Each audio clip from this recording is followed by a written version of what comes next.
Ayan, good morning mga kasari. Ngayon, habang nag-aantay ako sa delivery ng Lani Store kasi may deliver ako ngayong umaga, dapat kahapon yun. Kaso, hindi nila dineliver. Habang nag-aantay tayo, magkakape tayo. And then, mag-display. Ayan, din-display ko na yung iba dyan. Ayan, di ba?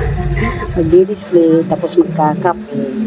Habang nag-aantay kay Lani Store. Mag-deliver ako ng mga alak at saka mga ibang mga item.